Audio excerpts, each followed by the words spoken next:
tentang masalah kondisi batin. Di sana ada hati yang sehat dan di sana ada hati yang sakit. Bukti bahwasanya di sana ada hati yang sakit, Allah Subhanahu wa taala di beberapa ayat menyebutkan, fi qulubihim maradun fazadahumullahu marada. Di dalam hati mereka ada penyakit, lalu Allah Subhanahu wa taala tambahkan penyakit dalam dirinya. Di ayat yang lain juga Allah mengatakan, fi qulubihim rijsun. Di hati mereka ada rijs, ada najis. Kemudian najis itu semakin bertambah. Sehingga ada kondisi manusia yang hatinya penuh dengan kotoran. Yang kotoran itu digambarkan oleh Allah Subhanahu wa taala sebagai penyakit hati. Dalam ayat yang lain digambarkan oleh Allah taala sebagaimana layaknya kotoran. Demikian pula ada orang yang hatinya sehat. Orang yang hatinya sehat digambarkan oleh Allah Subhanahu wa taala, dia bertambah nilai ketenangan dalam batinnya. Sehingga Allah Subhanahu wa taala jadikan orang ini semakin bertambah imannya. Contohnya firman Allah taala, "Walladzi anzala as-sakinata fi qulubil mu'minin liyazdadu imanan ma'a imanihim." Dialah zat yang menurunkan as-sakinah, ketenangan, fi qulubil mu'minin, di hati hamba-hambanya yang beriman. Liyazdadu imanan ma'a imanihim, untuk semakin bertambah iman mereka, ma'a imanihim, di samping iman yang ada pada dirinya. Sehingga hati yang sehat, hati yang baik, dengan keberadaan as-sakinah yang Allah turunkan, maka iman itu semakin bertambah. Ini contoh gambaran hati yang diberikan oleh Allah dalam Al-Quran. Di sana ada hati yang baik dan di sana ada hati yang buruk. Efek samping dari hati yang baik dan hati yang buruk. Apabila orang itu memiliki hati yang baik, maka ketika diberi sesuatu yang rasanya nikmat bagi hati, yang disebut oleh para ulama sebagai nutrisi bagi batin. Apa itu Pak bentuknya? Ilmu. Maka dia bisa menerima dengan baik. Sebaliknya bagi orang yang punya penyakit dalam hati, ketika dia diberi ilmu, hati itu menolak.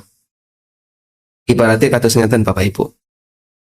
Orang itu kalau sehat, makanan akan terasa nikmat dan bisa dirasakan sesuai dengan rasanya. Yang gurih rasanya gurih, yang legi rasanya legi, yang manis rasanya manis, asin rasa asin. Kenapa? Karena piyambake sehat. Tapi nek wonten tiyang niku sakit, napa mawon rasane napa? Pahit. Dikasih soto rasane pahit, dikasih sate nggih pahit, siti tambah pahit. Sebab manusia ketika dalam kondisi sakit, walaupun itu lezat, maka terasa pahit. Itulah kondisi badan hamba. Sehingga seorang hamba yang dalam keadaan sakit, nikmat tidak terasa nikmat. Sesuatu yang lezat tidak terasa lezat. Demikian pula batin seorang hamba yang sakit, sesuatu yang seharusnya itu nikmat tidak bisa dirasakan sebagai kenikmatan. Iman itu kata Nabi SAW punya aroma lezat. Sebagaimana yang pernah disabdakan oleh Rasulullah SAW, "Daqa ta'mal iman." Seseorang bisa merasakan lezatnya iman. Dalam hadis yang lain, "Thalathun man kana fihi wajada bihinna halawatal iman." Ada 3 hal di mana ketika ada pada diri seseorang, dia bisa mendapatkan lezatnya iman. Sehingga iman digambarkan oleh Rasulullah SAW sebagai sesuatu yang lezat. Tapi ini berlaku bagi mereka yang hatinya sehat. Tapi bagi orang yang hatinya tidak sehat, orang yang hatinya sakit, sesuatu yang lezat justru terkadang jadi berat. Nun sewu, salat niku nikmat boten, Pak? Jenengan nalikane nglakoni salat, itu merasakan nikmat atau merasakan siksa? Kadang ada sebagian orang yang salat ora betah. Boten, Pak? Nalikane salat tarawih, baru takbiratul ihram, sing dipikir kapan salam salat witir. Sehingga dalam pikiran dia kapan selesai, kapan keluar dari ibadah sholat ini. Sehingga ada sebagian orang yang ketika ngelakoni ibadah, dia tidak bisa menikmatinya. Bahkan seperti rasanya tersiksa. Padahal Nabi SAW, sholat itu tempat beliau untuk merasakan kenikmatan batin. Nabi SAW pernah mengatakan, wa ju'ilat qurratu aini fis shalah. Dijadikan ketenangan hatiku itu ada dalam salat. Sehingga beliau ketika punya masalah, pelarian yang beliau gunakan adalah menghadap Allah dengan melaksanakan salat. Sebagaimana keterangan sahabat Jabir bin Abdullah, kana Nabi sallallahu alaihi wasallam idza jadzabahu amrun shalla. Nabi sallallahu alaihi wasallam kalau beliau punya masalah besar, itu beliau sallallahu alaihi wasallam melakoni salat. Sebab di tempat sholat itu beliau bisa merasakan ketenangan, beliau bisa merasakan kenyamanan, sehingga bagi beliau sholat adalah tempat untuk merasakan kelezatan batin. Ibarat kita ya, kalau orang lagi suntuk, lagi punya masalah, biasanya larinya kemana? Tempat wisata, jalan-jalan ke Solo, nanti ke mall, atau jalan-jalan kemana. Karena dia ingin menenangkan batinnya dengan melihat sesuatu yang dia sukai. Padahal bisa jadi itu justru semakin menambah penyakit bagi hatinya. Karena adanya banyak maksiat yang dilakukan. Ada orang misalnya stres, mikir pekerjaan, lalu ngejak bojone jalan-jalan ke Solo Safari. Lihat kewan, Pak. Nyawang kewan loh disenengi timbangane nyawang garwane. Sehingga kadang dia lihat gajah, dia lihat macan, dia lihat binatang, dia merasakan kesenangan. Itulah manusia dalam kondisi biasa. Ketika aktivitas batinnya itu tidak dikendalikan dengan rasa cinta kepada Allah, maka dia senang dan sukanya lebih diwarnai oleh hawa nafsu. Tapi berbeda dengan mereka yang batinnya dipenuhi dengan rasa cinta kepada Allah. Ketenangannya diletakkan pada ibadah. Nabi SAW bisa merasakan ketenangan ketika kapan? Beliau sedang melaksanakan salat. Makanya pada waktu beliau punya masalah, kana Nabi SAW idza jadabahu amrun shalla. Kalau beliau punya masalah, maka yang beliau lakukan bukan jalan-jalan, Pak. Salat. Dengan kedekatan kepada Allah itulah ala bidzikrillah tatmainnul qulub. Dengan zikrullah, maka batin seorang hamba akan bisa menjadi tenang. Ini contoh gambaran hati yang sehat. Sehingga ibadah yang itu sesuatu yang lezat, ketaatan sebagai sesuatu yang nikmat, termasuk iman sebagai sesuatu yang menyenangkan, dia bisa rasakan rasa manisnya, dia bisa merasakan kelezatannya. Nah, yang kayak gini hanya bisa terjadi bagi mereka yang hatinya sehat. Tapi kalau ada orang yang hatinya sakit, ibarat orang yang punya badan yang sakit, diparingi panganan sing enak, rasane pahit. Dijak sholat, nah, ya wis mlebu bulan Ramadan, kapan bodoh? Itu baru masuk tanggal 1 Ramadan. Saya dipikir kapan? Bodoh. Yun sewu, okay? Biasanya persiapan masyarakat itu lebih banyak persiapan bodoh atau persiapan poso. Yang dipersiapkan yang mana, Pak? Persiapan bodoh. Sehingga orang nyambut gawe, ya apa tau tabungan gue persiapan bodoh. Saya dipikir gue bodoh, Pak. Yang dipikir adalah bagaimana bisa berhari raya. Sehingga pada waktu masuk bulan Ramadan pertama, kadang dia sudah memikirkan kapan hari raya. Itulah kondisi kita. Baik, selanjutnya, apa yang menyebabkan batin itu bisa menjadi sakit? Bapak Ibu yang dimuliakan Allah Subhanahu wa Ta'ala, Allah memberikan ujian fisik kepada hamba. Demikian pula Allah juga memberikan ujian batin kepada para hamba. Ujian fisik rupanya apa, Pak? Ujian fisik ada yang bentuknya sakit, ada yang bentuknya kecelakaan, ada yang bentuknya dikurangi sebagian hartanya, ada yang bentuknya dikurangi salah satu anggota keluarganya. Sebagaimana Allah firmankan dalam Al-Qur'an, وَلَنَبْلُوَنَّكُمْ بِشَيْءٍ مِنَ الْخَوْفِ وَالْجُوعِ وَنَقْسٍ مِنَ الْأَمْوَالِ وَالْأَنْفُسِ وَالثَّمَرَاتِ. Sungguh kami akan memberikan ujian kepada kalian dengan diberi rasa takut, dengan diberi rasa lapar, Sehingga ada orang yang mengalami situasi ketakutan sampai dia tidak bisa melakukan aktivitas apapun. Contohnya apa, Pak? Saudara-saudara kita yang ada di Palestina. Mereka dalam situasi perang, mereka mengungsi di tempat yang lain dalam keadaan tidak bisa mendapatkan keamanan. Sehingga waktu beraktivitas nggak bisa, mereka hanya bisa berdiam di satu tempat tertentu. Karena rasa aman dicabut oleh Allah Subhanahu wa Ta'ala. Kita saja jamaah, kalau berada di masjid ini, kalau kemudian di samping kanan kiri ada banyak sekali tembak dan bedil, kira-kira jenengan bisa tenang nggak? Mungkin nggak tenang. Jangan-jangan nanti ada bom yang meledak, jangan-jangan nanti ada senjata yang mengenai kita. Makanya rasa aman itu nikmat yang luar biasa. Allah kasih ujian bagi para hamba dengan Allah cabut sebagian rasa aman. Kemudian ada juga orang yang mengalami kelaparan.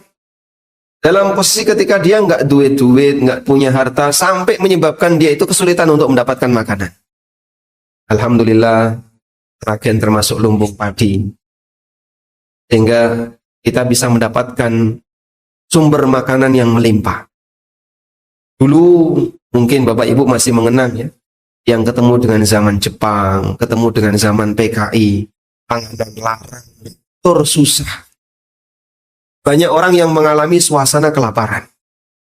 Yang nyom-nom gemu, untuk ceritanya tidak pernah mengalami. Baik. Demikian pula ujian-ujian yang lain. Allah Subhanahu wa Ta'ala memberikan ujian bagi hamba berupa ujian fisik. Ada juga ujian yang berupa batin. Apa sih bentuk ujian batin itu, Pak? Ujian batin adalah hamba itu diuji dengan adanya yang disebut dengan fitnah. Fitnah syubhat dan fitnah syahwat.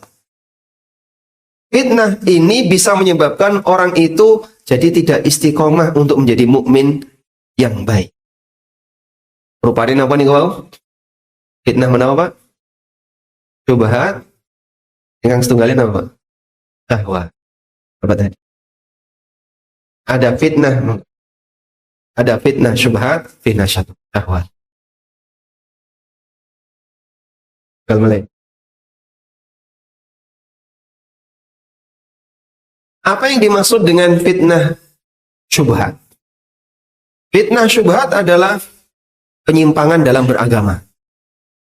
Baik penyimpangan dalam masalah akidah, penyimpangan dalam masalah cara ibadah, maupun penyimpangan dalam masalah prinsip yang lainnya. Contoh penyimpangan dalam masalah akidah. Dan saya ada yang bisa menyebutkan contoh penyimpangan dalam masalah akidah. Contohnya apa? Apa Pak? Keyakinan kesyirikan. Misalnya, ada orang punya pemahaman tentang masalah kesyirikan. Dia punya keyakinan, awakmu pengen suge, kudu tekoning kemukus. Lalu di sana melakukan praktek dan ritual tertentu, mulai-mulai nambahi utang. Sehingga ada orang yang punya keyakinan seperti ini, dan keyakinan kayak gini Pak, kadang dia itu menancap dalam batin, dikandani orang mempan. Berarti dia punya fitnah apa? Syubhat. Yang menyebabkan dia bertahan kepada perbuatan kesyirikan dan tidak mau meninggalkannya. Ada orang punya keyakinan, Allah punya anak. Padahal Maha Suci Allah dari prinsip seperti ini. Bagaimana mungkin Allah punya anak? Dan dia telah mengatakan, lam yalid, walam yulad. Mereka yang punya keyakinan Allah punya anak, coba dikandani. Allah itu tidak punya anak. Mana mungkin ada anak untuk Allah, padahal dia tidak punya istri. Tapi bisa berubah nggak? Dia nggak bisa berubah, tetap bertahan. Bahkan kadang ngeyel. Maka orang kalau sudah punya fitnah syubhat, dia ketika diberitahu nggak mempan. Sebab itu menjadi ideologi dan keyakinan dalam hatinya. Dan puncak dari fitnah syubhat adalah munculnya Dajjal. Makanya dikatakan oleh Nabi sallallahu alaihi wasallam, "Ma min nabiyyin illa wa qad anzara qaumahu al-a'war ad-Dajjal." Tidak ada seorang pun nabi kecuali dia ngasih peringatan kepada masyarakatnya akan hadirnya seorang a'war, yaitu Dajjal. Kenapa para nabi mengingatkan keberadaan Dajjal? Sebab ini merupakan fitnah terbesar. Kenapa disebut sebagai fitnah terbesar? Karena fitnah Dajjal itu merusak iman seorang hamba. Dia ngaku Tuhan dan dia punya bukti-bukti, sehingga banyak sekali orang yang kepencot dengan Dajjal, tertarik dengan Dajjal, akhirnya mau jadi pengikutnya Dajjal. Dan banyak sekali orang yang tersesat gara-gara pengaruh Dajjal. Makanya di akhir setiap kita melaksanakan sholat, kita diajarkan untuk membaca doa perlindungan dari 4 hal. Salah satunya bagaimana bunyinya? Wa min syarri fitnatil masihid Dajjal. Dan kita minta perlindungan kepada Allah dari kejahatan fitnah al-masih Dajjal. Bentuk minta perlindungan kepada Allah dari kejahatan fitnah al-masih Dajjal itu ada 2. Yang pertama, kita mohon kepada Allah agar diwafatkan sebelum Dajjal muncul. Karena kalau Dajjal muncul, bisa jadi banyak orang yang sesat, banyak orang yang kafir jadi pengikutnya Dajjal, dan kita tidak ingin jadi seperti itu. Mungkin kalau saya ketemu Dajjal, barangkali saya nggak kuat, sehingga tertarik untuk jadi pengikutnya. Karena kalau tidak, orang yang tidak mau mengikuti Dajjal dan dia ketemu Dajjal, maka dia hidupnya akan sengsara, hidupnya penuh dengan keterbatasan, bahkan kaliren gara-gara tidak mau beriman kepada itu. Fitnah syubhat paling puncak. Kemudian ada bentuk fitnah syahwat. Apa itu fitnah syahwat? Fitnah syahwat adalah ketertarikan manusia terhadap apa yang diinginkan oleh hawa nafsunya sampai menyebabkan dia melanggar aturan Allah. Ketertarikan manusia terhadap apa yang diinginkan oleh hawa nafsunya. Contohnya apa, Pak? Allah berfirman dalam Al-Quran, "Zuyyina lin-nasi hubbus syahawati minan nisa." Terus wal banin. Kemudian wal qanatiril muqantarati minadh-dhahabi wal fiddati wal khaylil musawwamati wal an'ami wal harth. Langsung dapat hadiah. Allah sebutkan zuyyina lin-nasi hubbus syahawat. Menungso niku dihiasi oleh Allah senang dengan sesuatu yang disukai oleh hawa nafsunya. Apa saja yang disukai oleh manusia? Hubbus syahawati minan nisa. Sing lanang seneng karo wong wedok. Selanjutnya seneng apa lagi? Wal banin, seneng anak. Kemudian apa lagi? Seneng dunya brono sing rupane emas lan perak. Lalu seneng apa lagi? Seneng kendaraan yang mewah. Senang dengan tanaman, aneka hasil sawah, senang dengan buah-buahan, itulah syahwat. Senang seperti ini ditanamkan pada hati seorang manusia, nggak mungkin dihilangkan, Pak. Maka kalau ada orang yang nggak senang wong wedok, normal badan, Pak. Normal badan. Pak, cari yang jomblo, mana yang jomblo. Kan belum terbukti itu. Kalau ada orang yang tidak punya rasa tertarik pada lawan jenis, normal nggak? Nggak normal. Ada orang yang tidak punya ketertarikan untuk memiliki anak, normal nggak?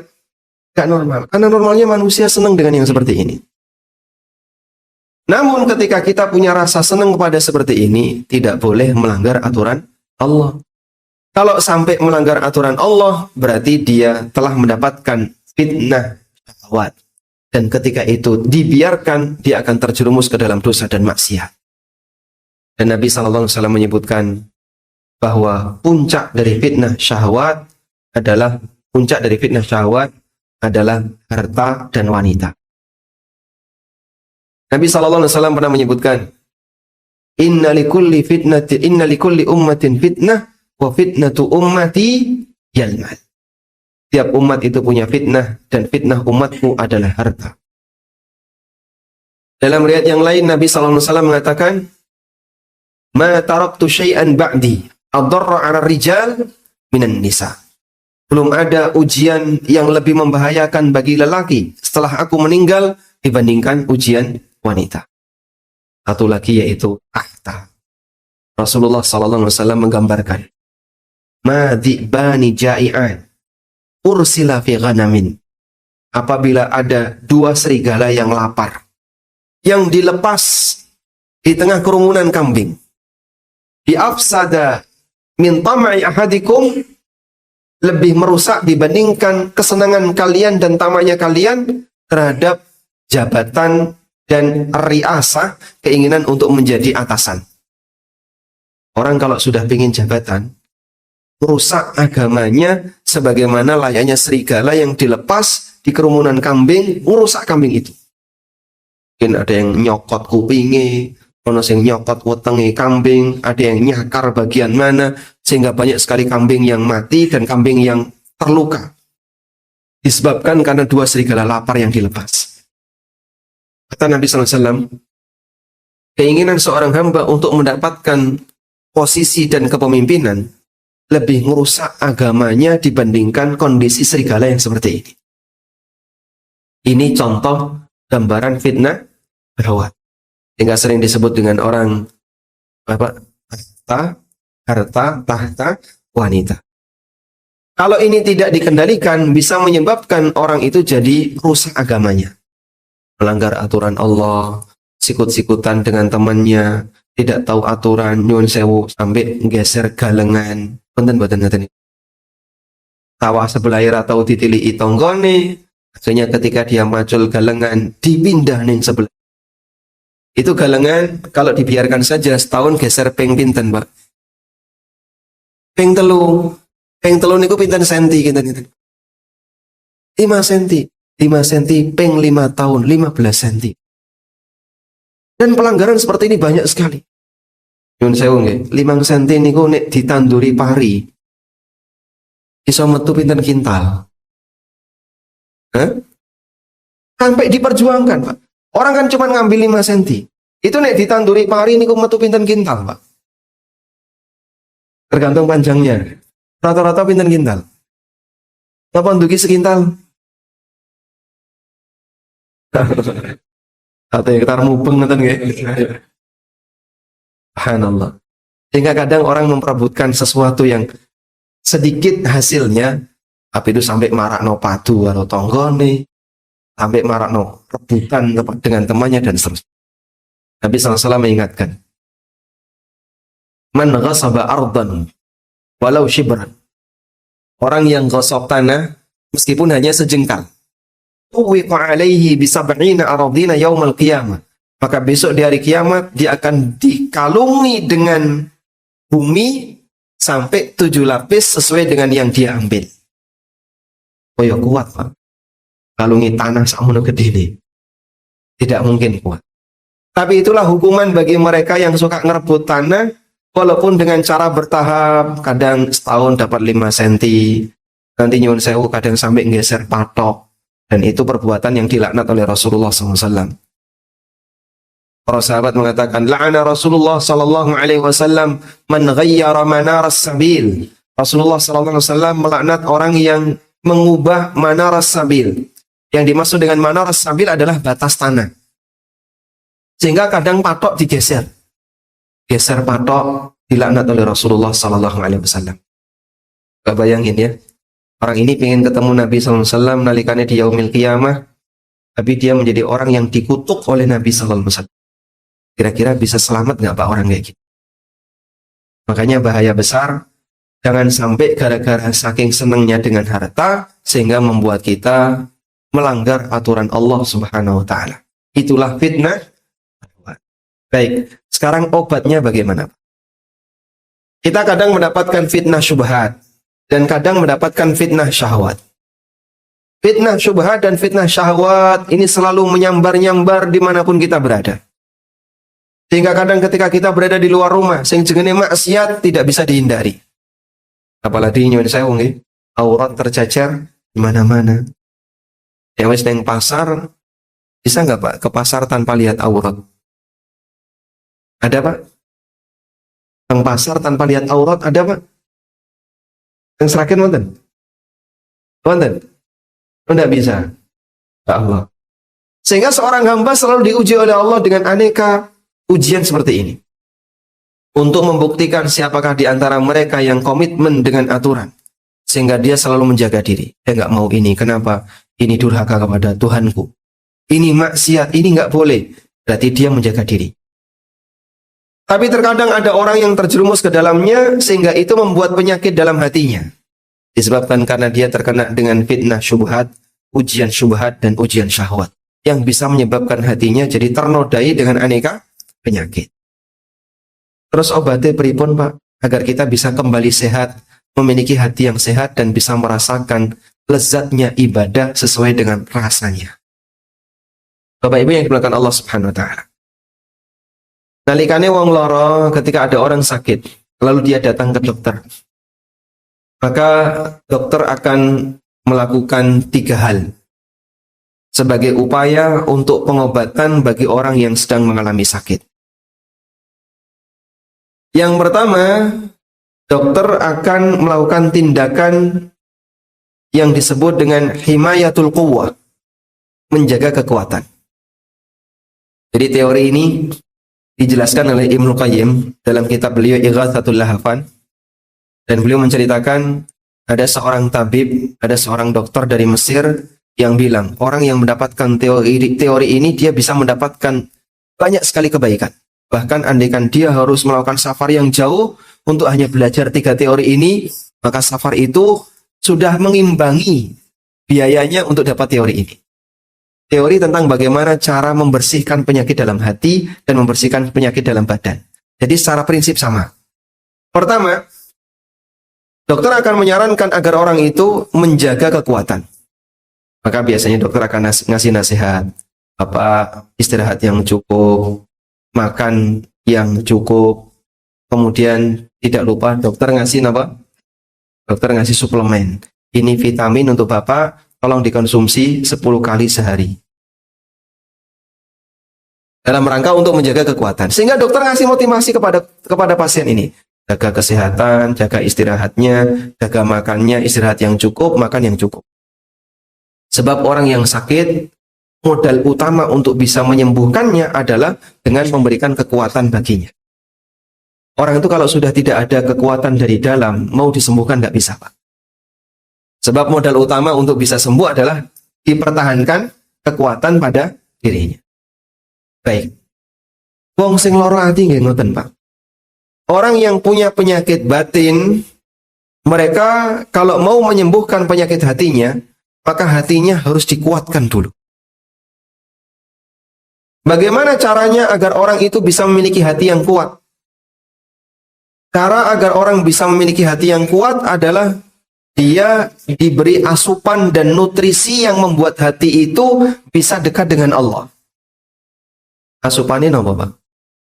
Ibadah kepada Allah, melakukan ketaatan kepada Allah. Jadi dia dipaksa untuk dekat dengan Allah, terutama yang disebut dengan nutrisi batin adalah pengajian. Orang mendengarkan siraman rohani, tausiah itu nutrisi bagi batin. Makanya Nabi SAW memberikan gambaran ilmu yang beliau sampaikan itu ibarat air hujan, sedangkan hati manusia seperti apa? Anak lengkap.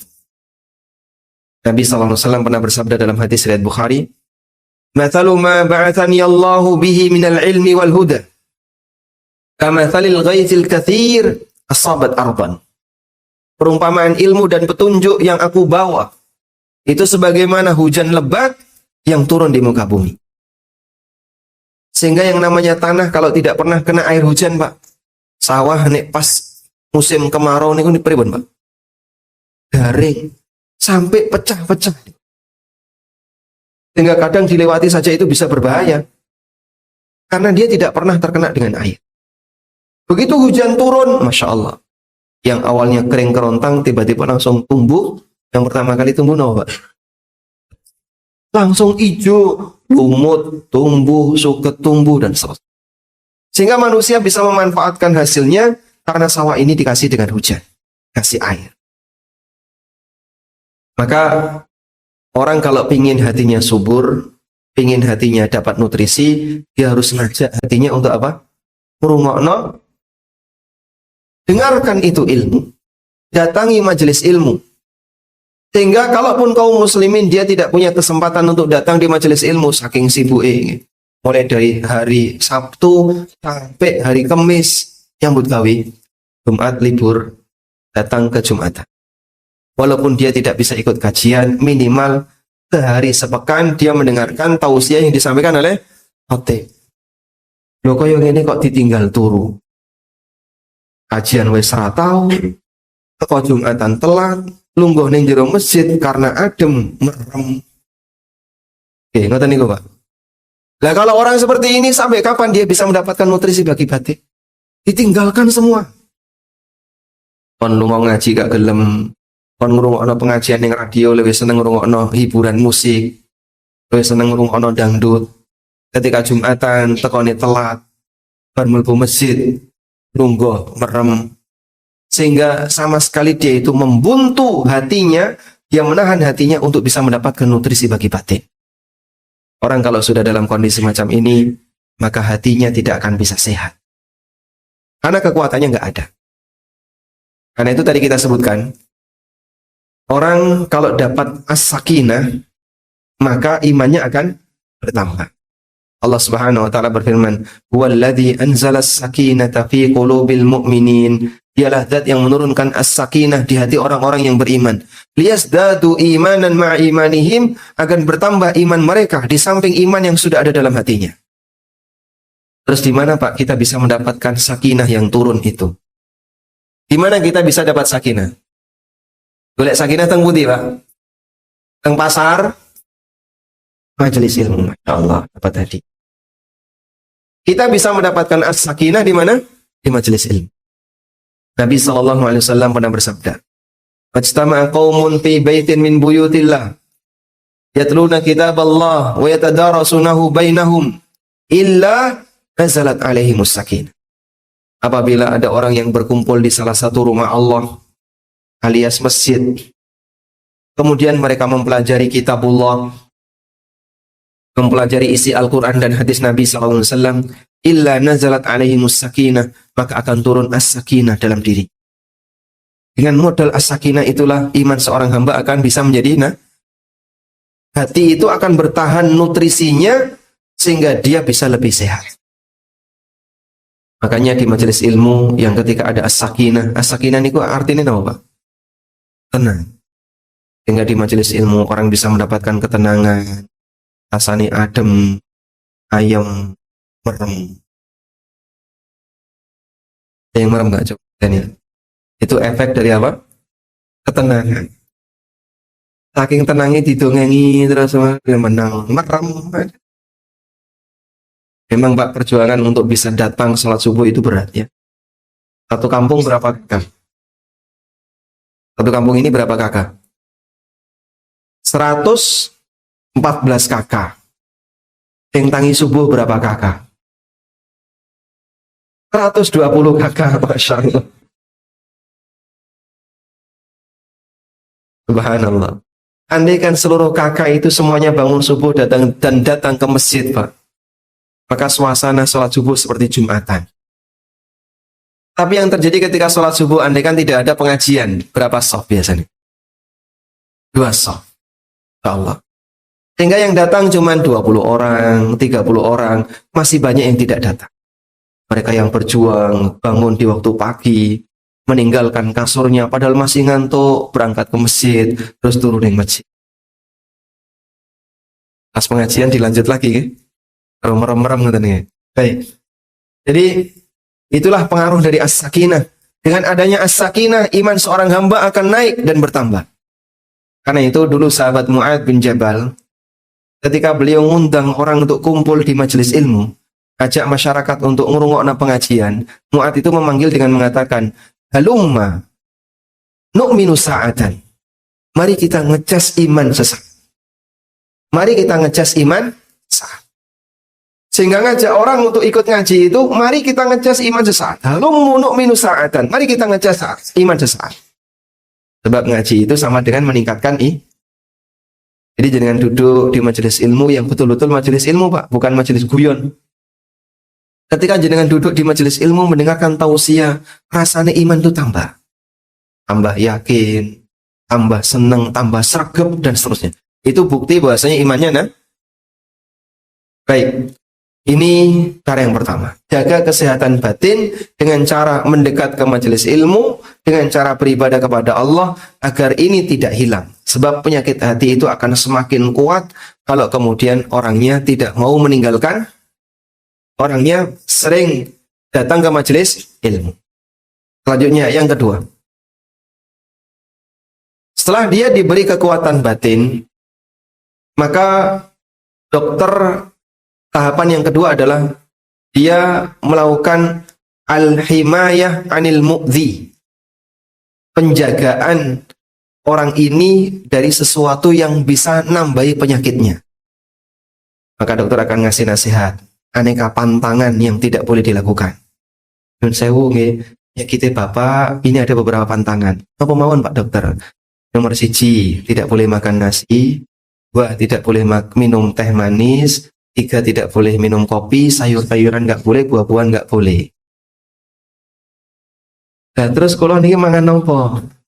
Air putih saja. Sehingga Anda akan diberitahu pantangan-pantangannya. Pak, niki kolesterol nggih Pak? Pantangan, makanan yang tidak boleh. 1, 2, 3, 4 disebutkan. Bapak tidak boleh melakukan aktivitas ini, tidak boleh melakukan aktivitas ini. Pantangannya disebutkan. Karena pantangan itu kalau dilanggar akan semakin memperparah penyakitnya.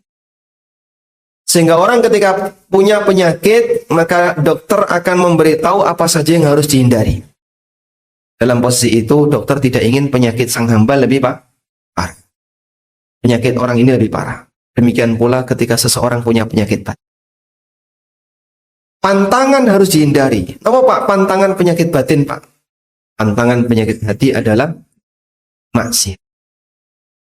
Sehingga seorang ulama ketika memberi nasihat kepada orang yang bingung, Pak, kula niki gampang stres, kula niki gampang bingung, kula niki kok susah nggih, rasane abot banget nek dijak nglakoni taat. Jangankan sholat sunnah, sing wajib saja kadang sering bolong.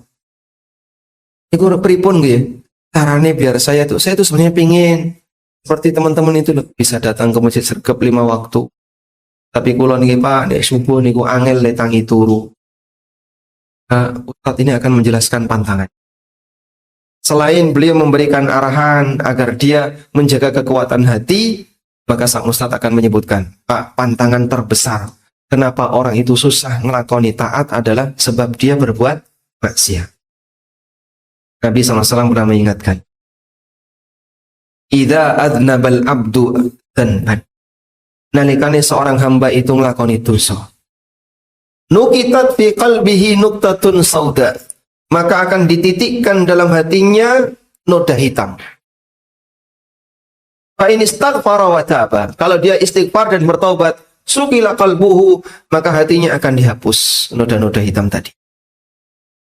Wa illa dida fi qalbihi hatta ta'lu anhu, dan jika dia tidak taubat, tetap melakoni dosa, maka akan ditambahkan noda-noda hitam tadi dalam hatinya sampai menutupi permukaan hati.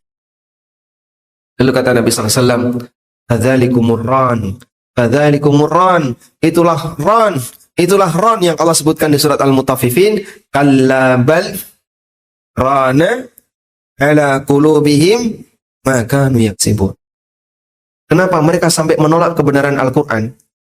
Disebabkan adanya ron dalam hatinya karena perbuatan maksiat dan dosa yang dia lakukan. Sehingga orang ketika saking banyaknya terjerumus ke dalam perbuatan dosa, itu sampai wedi mangkat ning masjid. Dia nggak mau. Kuning masjid mau diseneni Mas. Kenapa kok diseneni? Kok yang dosa? Izin karo koncone. Dia masuk masjid itu dia malu sama teman-temannya. Dan itu membuat dia semakin jauh dari hidayah. Kadang ada orang yang karena saking banyaknya berbuat maksiat, bertahan dalam perbuatan maksiat, sampai mau datang ke majelis pengajian itu nggak mau dia. Kenapa? Takut nanti tidak ketika mendengarkan tausiah, wah aku jadi ngerti kabeh nek aku ngelakoni banyak dosa. Dengan saya ya. Ada sebagian orang yang dia punya pekerjaan di dunia riba. Itu sampai membuat dia itu nggak mau datang ke majelis ilmu, datang ke pengajian. Pun aku teko mah, tapi terus nyinggung riba nih, aku mboten kuat loh Mas. Ngrungokno itu ra kuat. Karena dia banyak melakukan pelanggaran di situ. Sehingga sampai dia itu nggak mau untuk mendengarkan. Karena apa? Khawatir nanti menyinggung masalah pelanggaran yang dia lakukan. Dia itu punya buku nih. Judul bukunya Ada Apa Dengan Riba. Ada ibu-ibu yang bercerita ke temannya, lalu temannya cerita ke saya. Buku ini dibawa oleh ibu ini ke rumahnya, kemudian ditaruh di meja. Dia dibaca oleh suaminya. Itu suaminya pulang, Pak. Nesu bojone, Pak. Dek kowe buka buku iki omamu kobong. Saking takutnya dia untuk membaca isi buku ini, dia minta kepada istrinya buang buku. Gak mau dibaca. Dia takut. Padahal saya juga nggak cerita horor di buku ini. Dia takut untuk membacanya. Belakang itu ada salah satu teman yang punya pengalaman ya. Pak Wawan namanya. Ada Pak Wawan ini punya teman yang kerja di dinas perizinan. Di daerah jauh dari tempat kita, Pak. Jauh dari Sragen bukannya ya. Dan saya punya buku judulnya Fikih ASN dan Karyawan. Ketika ketemu, karena lama nggak ketemu ya, teman sekolah, ketika ketemu, kasih hadiah.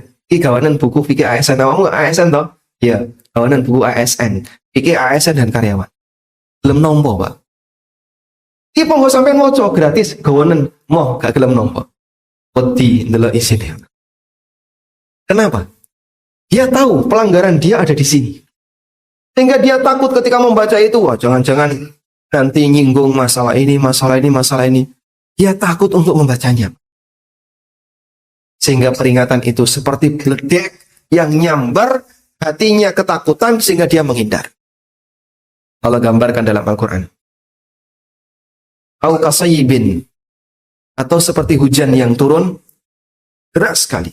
Fihi dzulumatun wa ra'dun wa barq. Yaj'aluna asabi'ahum fi adhanihim. Seperti hujan lebat yang turun. Di situ ada kegelapan, di situ ada petir, di situ ada kilat. Yaj'aluna asabi'ahum fi adhanihim. Dia sumbat telinganya, dia taruh jarinya di telinganya. Kenapa? Takut untuk mendengarkan petir tadi.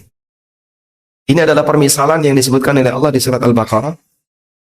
Yang kata Ibnu Qayyim dalam kitab beliau Al-Amsalu fil Quran, beliau menjelaskan seperti itulah Al-Quran yang diturunkan oleh Allah.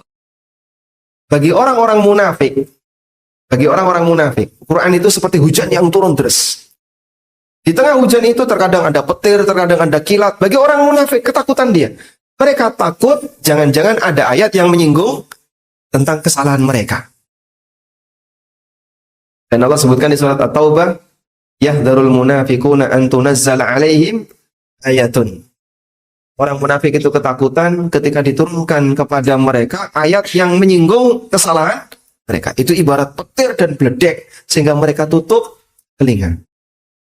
Maka manusia kalau dia terjerumus dalam perbuatan maksiat terlalu mendalam, itu sampai menghalangi dirinya untuk mau berbuat baik. Makanya kita kalau ingin selalu sehat, kita kalau ingin bertahan hati ini sehat, hindari yang namanya pantangan bagi batin. Napa niku rupane, Pak? Perbuatan maksiat. Yang ketiga adalah istifragul mawad al-fasidah. Cara orang untuk membersihkan hatinya adalah dengan menghancurkan titik penyakitnya. Dokter ketika mengobati pasien akan dikasih antibiotik. Pak, penyakitnya Bapak ini sebabnya karena ada bakteri. Nah, dikasihlah antibiotik. Penyakitnya Bapak ini karena Bapak sedang mengalami radang. Dikasih anti-inflam. Dan aneka obat yang lainnya. Karena dokter merusak bagian itu. Menghancurkan bagian yang menjadi pusat penyakit. Maka hati yang sakit juga seperti itu. Bagaimana caranya untuk membersihkan noda-noda dalam hati dan penyakit dalam hati? Caranya adalah dengan dipaksa untuk taubat dan banyak istighfar.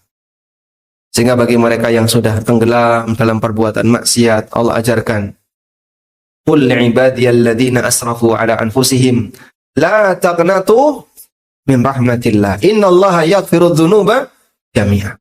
Sampaikan kepada para hambaku yang mereka telah berlumur dengan dosa dan maksiat. Jangan mereka putus asa dengan rahmat Allah. Allah bisa mengampuni semua dosa. Asal syaratnya apa? Gelem tobat. In tajtanibu kaba'ira ma tunhauna anhu nukaffir ankum sayyi'atikum. Apabila kalian menjauhi perbuatan dosa besar yang telah dilarang, maka kami akan tutupi dan kami akan hapus dosa-dosa kalian. Ya, penyakitnya akan dihancurkan oleh Allah. Maksiat itu akan dihilangkan oleh Allah dari hatinya disebabkan karena hamba ini bertaubat. Wallahu. Baik.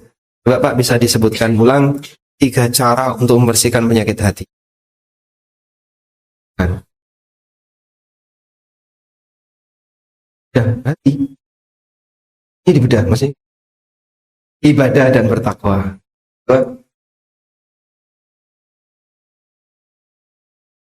Menuntut ilmu, tinggalkan maksiat dan bertobat istighfar. 5 jadinya. Baik, dapat hadiah ya. Nah, ada yang lain? Sebutkan. Nah, monggo, nomor 1. Menjaga kekuatan batin. Yang kedua,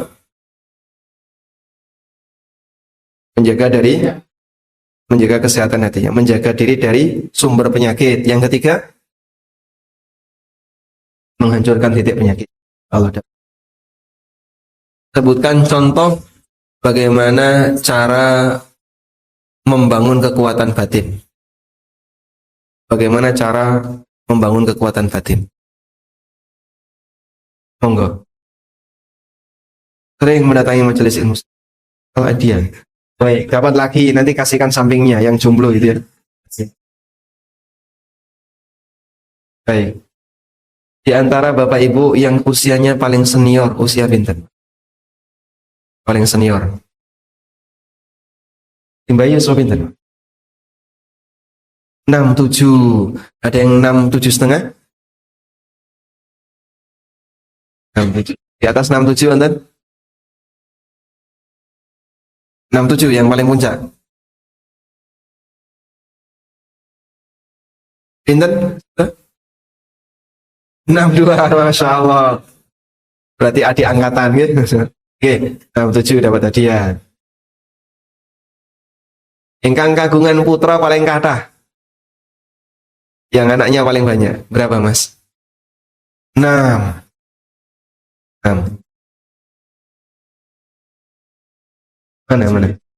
Yang mana? Ilyas. Siapa namanya? Abu Ilyas. Kamu Abu Ilyas. 7. Alhamdulillah. Ditambah lagi hadiahnya. Yang mertuanya paling banyak.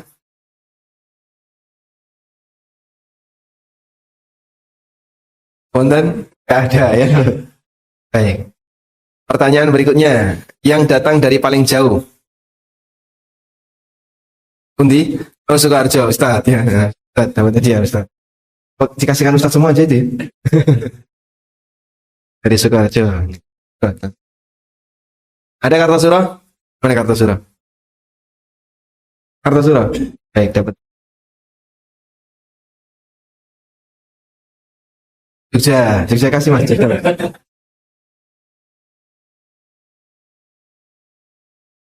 Alhamdulillah.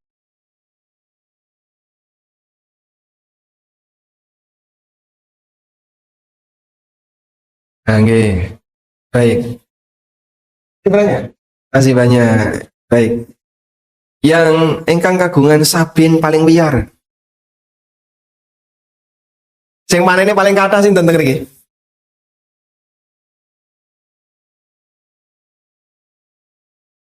Pak Mahmud. Konten Pak Mahmud. Ah, Pak Mahmud dapat hadiah. Berarti zakatnya paling banyak ini ya. Alhamdulillah. Nah, ini banyak. Masih ada kitab ya. Pertanyaan berikutnya. Ibu mau jawab? Ibu boleh jawab. Dan sakit ya. Baik. Selanjutnya, yang saudaranya paling banyak. Dure paling kata. Pinten? 10 bersaudara. Langsung menang itu dah. Berikutnya, yang sepanjang hidupnya tidak pernah punya utang.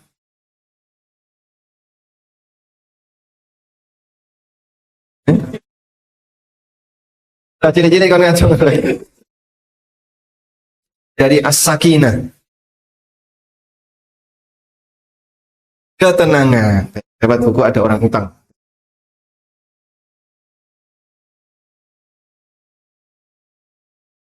Nanti dapat hadiah ini, Pak. Selanjutnya, sebutkan arti dari atau sebutkan cara Nabi SAW ketika beliau mau menenangkan dirinya.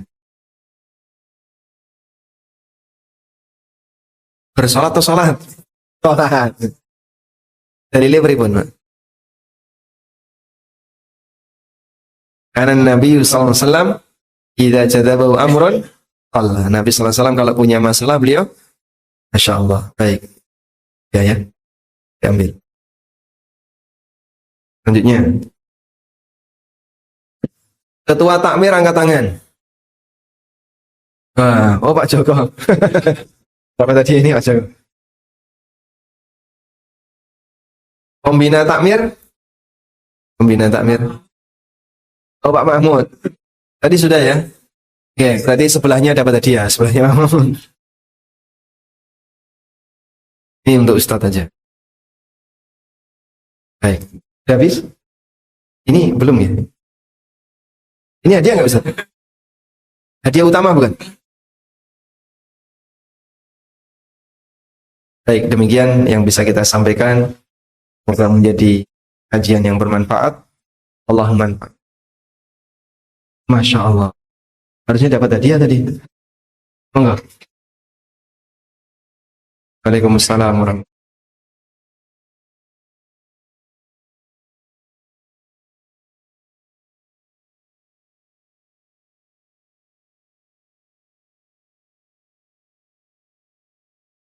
Bagaimana cara untuk menggerakkan warga, terutama warga Trobong nih, agar mau sholat subuh di caranya gampil Pak.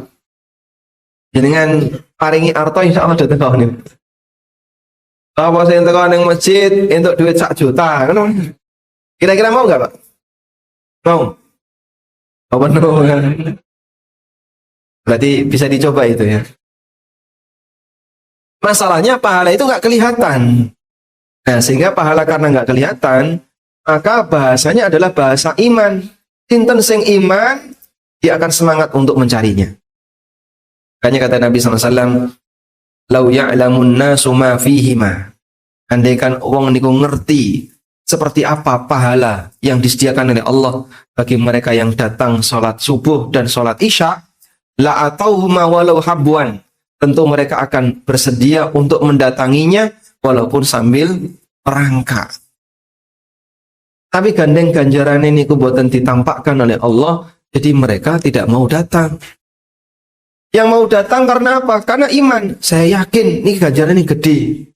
Padahal ora ketok. Hingga ketika jenengan pulang, coba cerita sama tetangganya. Kowe mau kok ora teko ning masjid, padahal kono mau ono ganjaran ini gede. Biasa saja dia. Tapi kalau jenengan ngomong ning tanggane, kowe mau kok ora teko ning masjid, nyesel awakmu. Lah ono apa? Dikai duit. Piro? 5 juta. Itu nyesel wae. Kowe mau ora kondo-kondo ora ngandani aku, ora ngejak aku padahal ono bagi-bagi duit. Padahal 2 rakaat sebelum subuh lebih baik daripada dunia.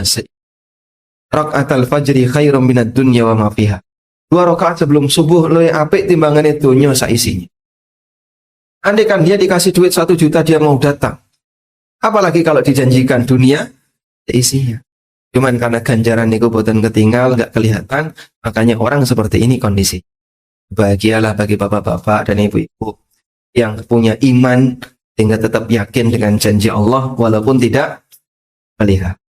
Tengah jeneng niku wonten gantung-gantung ganjaran mboten? Ganjaran sing gelantungan wonten mboten tengah jeneng? Mungkin jenengan nek undur medal siji nggih. Kan enggak kelihatan, Pak. Andai kan di depan tuh ada emas sekilo gantung-gantung gitu ya. Siapa yang datang ke masjid nanti pulang medal emas sekilo siji. Berikutnya medal emas lagi. Mungkin tidak ada masjid yang kosong. Tapi itulah ujian sehingga ganjaran tidak kelihatan. Allahu a'lam. Mencekap? Baik. Sekian, semoga bermanfaat. Wassallallahu ala nabiyyina Muhammadin wa ala alihi wa sahbihi wasallam. Wa akhiru da'wana alhamdulillah. Subhanakallahumma hamdika wa la anta astaghfiruka wa atubu. Assalamualaikum warahmatullahi wabarakatuh.